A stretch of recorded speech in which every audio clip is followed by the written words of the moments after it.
welcome to another exciting edition of Tealreport Biz, and it's really exciting because we can officially talk about the first ever home opener at TechCU Arena. Woo! It's gonna be so exciting. Oh, it's so exciting. It's here. It's almost here. It's getting closer now. The schedules is now out. We now know we now know our division lineup. We now know the format for the season. We've now got the home opener. It is so exciting. I just cannot contain my excitement for the Barracuda. I am just so looking forward to how this season is going to go. It's an exciting time. It's a brand new era, and I'm just so excited for the Barracuda to be able to call their own home. It's going to be so exciting. I just cannot wait to see them in action.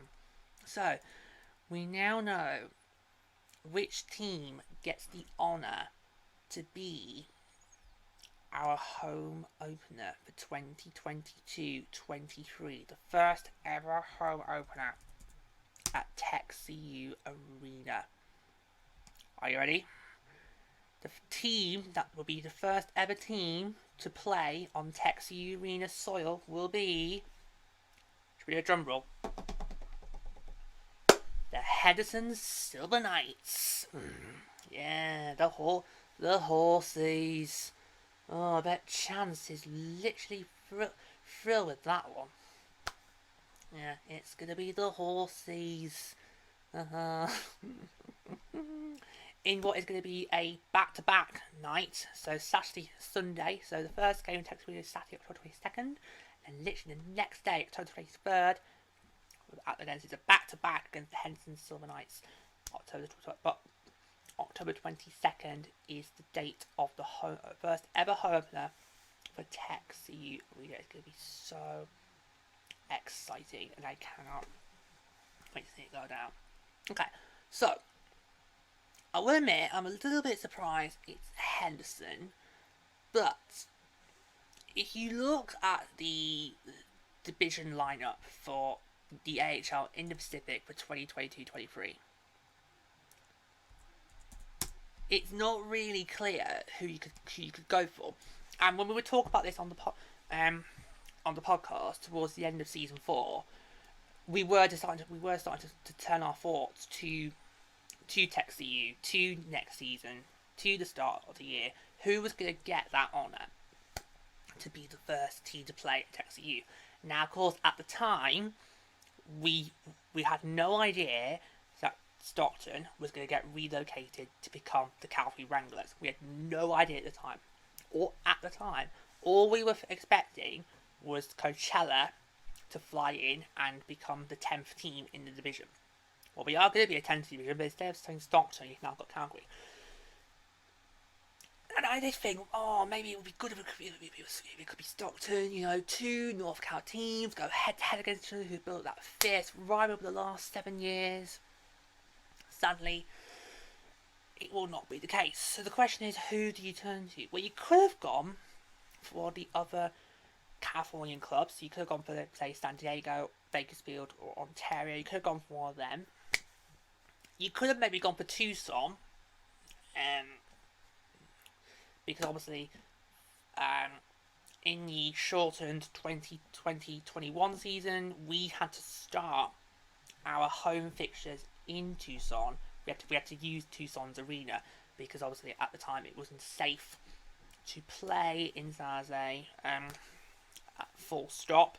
So that could be a nice way to sort of honour and sort of repay Tucson in the way, repay the Road Warriors way for being able to use the arena. You could have been here. You could be our first home opener, our new building. No, that's sadly not the case. They've gone with the horsies. It's interesting because what is the AHL trying to do? Are they trying to build a AHL version of the San Jose Vegas rivalry? Because if they are, it's not going to work. I don't see that hatred for Henderson that we do for the Golden Knights. I mean, obviously, I kid with them and I joke with them about the fact that and call them the horsies. But hey, if your logo's going to look like a horse, then I'm going to call it a horse. If it looks like a horse, I'm gonna call it a horse. Oh, that's another one I need to put on a t-shirt.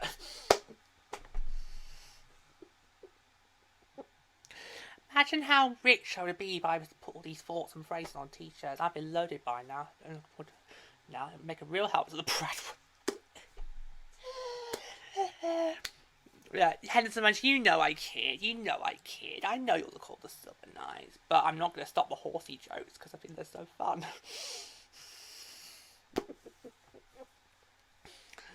And also, I do watch the horses myself every weekend, ITV racing. So yeah, so that's even more helpful, more fun. yeah, yeah, it's an odd choice, given how this is only going to be Henderson's third year. Yeah, 2021, 21, 22. Yeah, third year for Henderson. I don't really have that much time really sort of develop the rivalry between both sides. I'm not too sure. But hey, but if you want to go with a competitive team to start off, then you've probably gone for the right direction. And also the irony is Henderson, of course, were also this upcoming season were also supposed to move into a new arena for themselves, but the construction on that completed early, and so it meant towards the end of the last season, and they were able to move in early. They got a couple of home games in there, and they thought, oh, it'll be great. We're gonna be great, ready for Collar Cup playoffs, and because Henderson obviously fell to, I think it was the Colorado Eagles in the first round, the preliminaries of the Colorado Cup playoffs, and all those matches got played in Colorado. So, oh dear. No, but we went for the smart move. We thought let's wait until it's properly constructed, and then do a full year in there. So we played smart. And also, because obviously our arena wasn't ready before the fall of 2022. Even if it had finished, it was ready early. I still don't think it would be wise to do what Henderson did. Just play out the rain of the season you current home, then wait till the new year, then move in. That's what we're doing. That's what Coachella's doing. Again, Coachella's in a worse position than we and Henderson are.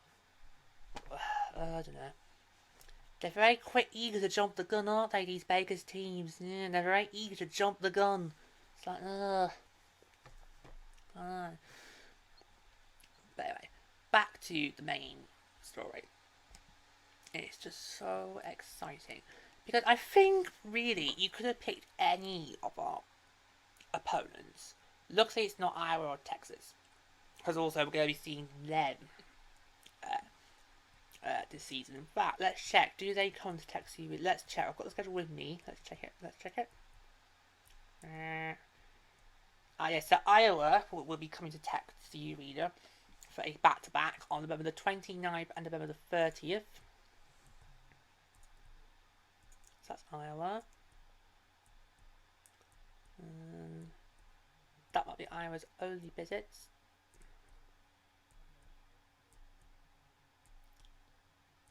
Yes, it is. So Texas.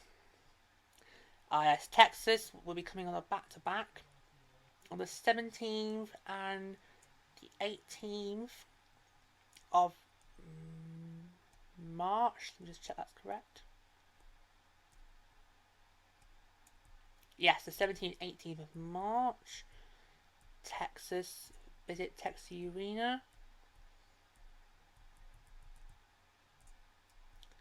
Yeah, so both Texas and Iowa will make 2 trips to Texas Arena across the season, but in a back-to-back scenario.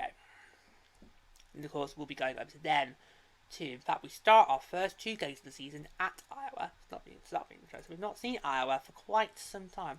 We did used to see them before COVID struck. And obviously, since COVID, it's kind of been you really only stick to teams that you are geographically close to. And for us, that's pretty much deepest division only, plus Texas. it's kind of nice to get to see, even if it's only one extra team, it's kind of nice to get to see somebody new that's not in the division. Variety, variety. we want variety. I mean, it's nice to see division teams every now, but we also want variety. We want variety. Oh no, it's gonna be fine. It's all gonna be fine. It's gonna be fine. Yeah, it's gonna be interesting. But yeah, so really, you could have picked any, and this was the argument we were making towards the latter end of season 4 of the podcast. The argument we were making, you could have picked any team from the Pacific Division to be the first team to play at Texas U, and it would be a great matchup. If you went for, say, like Colorado or Tucson, it would have been a good matchup. Abbotsford would have been great, you know. Given how they're still only a new club, they have managed to capture that market quite well. They've done what they need to do. They've managed to build a strong connection with that market, which is great, and hopefully that sees them being a long-term future. And it's been a real better, obviously, by Barracuda as well. So I wouldn't have minded if it had been Abbotsford. I would have quite liked it. That would be great. I think it got well with them. Still struggling to get their name rolling off the tongue. But give me time. I'm working on it. At least with theirs, I know I'm probably doing it wrong. With Calgary's, I'm like, have I pronounced that right? Is that right? Wranglers? Or was it Wranglers? Wranglers. Oh, no. Yeah. I don't think it would have been probably the idea if we had the Wranglers be the home opener. I mean, just because it would just remind me of Stockton. It's been fine. We're only going to be seeing the Wranglers 4 times this season. 2 at Texas U and 2 at the Scotiabank Saladome. Out of all of our 9 division opponents, they're the ones we're going to see less of all the teams in the division. Which is a bit of a shame, because we given them a new club. It'd be nice to sort of get a lot of games in against them. But hey, we'll take what we can get. Because remember, AHL, it's all about geography rather than rivalry. So we'll take what we get. Yeah. So basically, that means we've got 11 teams coming into Texas U across this season. Our 9 third division opponents, and of course 2 teams from the Central Division. Texas, the Texas Stars, who we've been seeing a fair few times during the last two seasons, of course, have been dominated by COVID. And we're also going to be seeing the Iowa Wild, who we haven't seen, since pre-COVID. Because before COVID hit in the AHL, you would be expected to see teams across outside of your division. It wasn't all division heavy. You would get to see a few teams outside of your division. And Iowa was one of those teams. But obviously, since COVID, that hasn't really been doable. And it's kind of been more, you'd only stick with who's in your division. But overall, it's been interesting to see how that Barracuda managed to take on that style and be able to cope with that style of hockey. And they've done well. But it's nice that we get to see another team next season. It's going to be a season that is just so helpful. Like I say, we need a bit of variety, don't we? We need variety. Please, we want variety. Yeah, I know all the teams we used to see were the Grand outside the division were the Grand Rapids. You don't really see them anymore. I know a couple of the others in the division do, but you don't really see them anymore. But yeah, give it a couple more years' time when people have got properly living with COVID, then we might see more people outside of the division again. But we'll see. We'll see how it goes. We will see. We'll see how it pans. But yeah. So it's really, really, really exciting to see how this is going to go. like I say, Henderson is an interesting choice given how they are still technically only new. They are still technically new to the division. They're still brand new. And yeah, they're still a brand new team, but at the same time, it's just gonna be exciting. The fact that we're gonna be having the Barracuda gets its own arena to call home, and it does not have to share SAP anymore. Does not have to be like a lodger. Gets its own home, its own place to call home, its own facilities, an arena that is built to cope with AHL capacity, be able to cope with that standard hockey. It's just so exciting. It's brand new. It's exciting. It's amazing, and it's just gonna usher in a brand new era for the Barracuda that I am just so excited to see unfold. It's a brand new era for the league as a whole, but for the Barracuda, it's more exciting because for us, we're finally able to call. I think they are finally able to properly call San Jose home. They are finally able to call it home properly with their own place, which is going to help the team so much. So much. Absolutely, it's going to be absolutely brilliant. Now there is a little debate here, because we know the Silver Knights are going to be the first home opener, but we will have some preseason hockey. The week hockey. It's the weekend of the Global Series in Prague, which is when the actual season officially kicks off, but that headache's burned over time. So on October the 7th, October the 8th, we're going to have a home series against the Bakersfield Condors. So that means the Condors will be coming to Texas Arena on the 8th. Now, here's a debate. I'd love to get you guys put in it. Let me know in the comments below, or email the podcast, or my Gmail. My Gmail is georgehan206. The podcast email is tealreportpodcast, both at gmail.com there. But if you want to put in the comments, that's the easier to do. But if you want to email me properly, you can either do my personal email, which of course is georgehan206, or you can do the podcast email, which is tealreportpodcast. Either way, let me know. Does the fact we've got an exhibition game count as first home game in Texas U? If it does that then mean the first team that gets to play in Texas U in the AHL is Bakersfield Condors? It's an interesting debate given how those two teams met in that Pacific Division playoff final in 2021 to determine who's going to get the title, which Henderson lost to Bakersfield.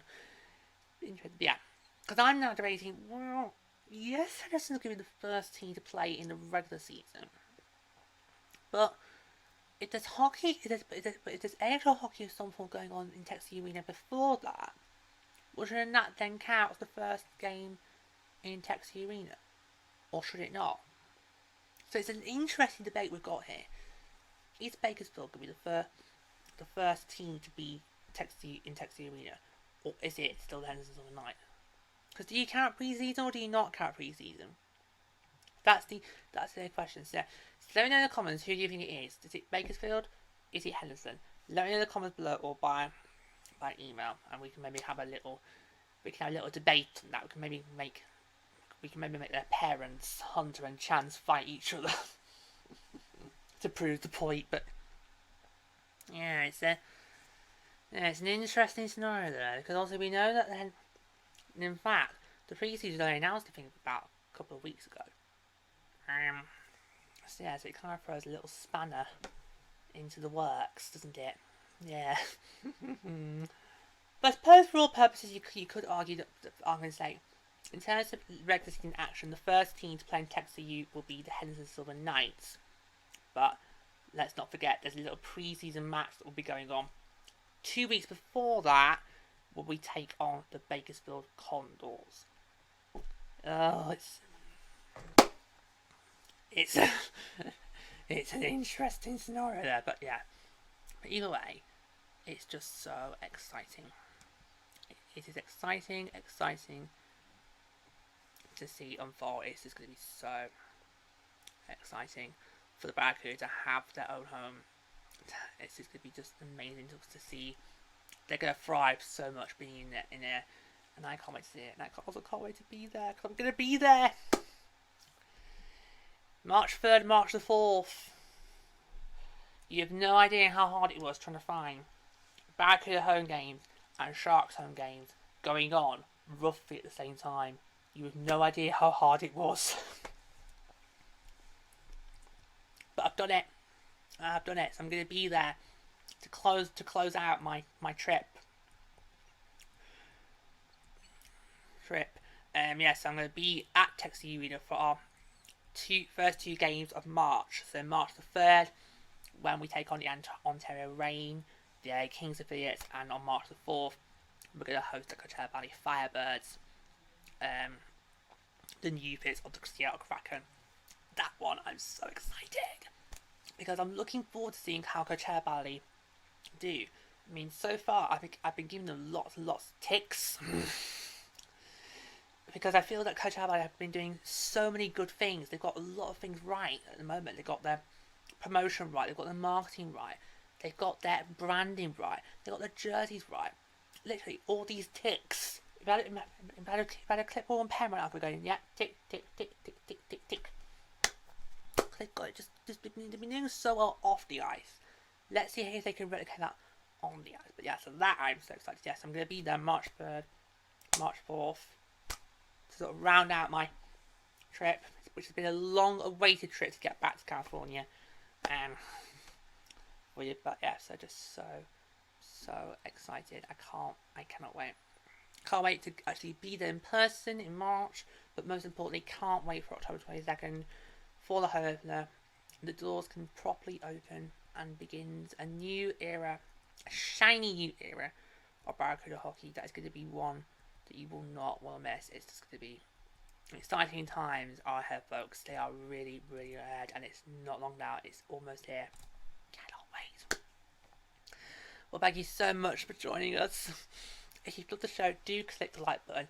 And if you're not subscribed to the channel yet, come on, you can click that subscribe button.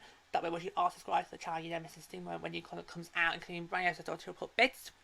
Don't forget you can listen and subscribe to the Tealreport podcast wherever you get your podcasts. Do you know where to find us? Well, you can visit our webpage on anchor.fm to find out where we distributed it. Anchor.fm/Tealreport. I'll give you that again. Anchor.fm/Tealreport. Don't forget you guys get in touch with the show. You will give us some thoughts on the season. You got any questions for that to give answers? Or if you've got any suggestions for future Tealreport bids, send that in. We might do it in an actual show. So you can get in touch with the show at tealreportpodcast@gmail.com. I'll give that again. tealreportpodcast@gmail.com. We'd love to hear from you. We always are checking to see if we've got any fan input. So do get in touch. Until next time, all's left me said, and so I'll leave.